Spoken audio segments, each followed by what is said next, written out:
fakta seputar Keisha Levronka yang mengikuti ajang Indonesian Idol karena didaftarkan ibundanya. Sosok Keisha Levronka mulai dikenal setelah mengikuti Indonesian Idol Season X pada 2019.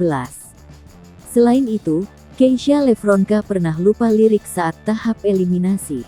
Berikut fakta seputar Keisha Levronka yang telah Tribun News rangkum dari beberapa sumber. 1. Didaftarkan Indonesian Idol oleh sang ibunda. Dalam ajang Indonesian Idol, Keisha Levronka berhasil keluar sebagai 12 besar. Namun, siapa sangka kalau masuk ke ajang pencarian bakat itu sebenarnya bukan murni keinginan Keisha Levronka. Sang ibunda lah yang mendaftarkannya mengikuti ajang Indonesian Idol.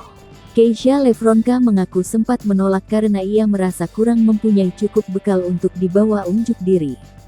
Selain itu, Keisha menjelaskan bahwa dirinya tidak pernah mengambil les vokal khusus.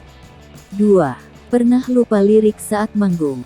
Keisha Levronka memiliki momen berkesan saat ajang Indonesian Idol berlangsung. Ia mengatakan kalau sempat lupa lirik ketika berada di panggung. Saat itu, Keisha sedang dalam tahap eliminasi menuju panggung utama Indonesian Idol.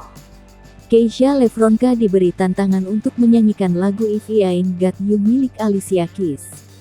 3. Jalin hubungan asmara dengan Kevin Hugo. Keisha Levronka kini tengah menjalin hubungan asmara dengan Kevin Hugo. Mereka dipertemukan lewat kompetisi Indonesian Idol musim ke-10. Keisha mengungkapkan alasan dirinya jatuh cinta dengan Kevin Hugo adalah karena intensitas bertemu yang tinggi. Kendati telah berpacaran, Keisha Levronka enggan memamerkan kemesraan dengan Kevin di media sosial.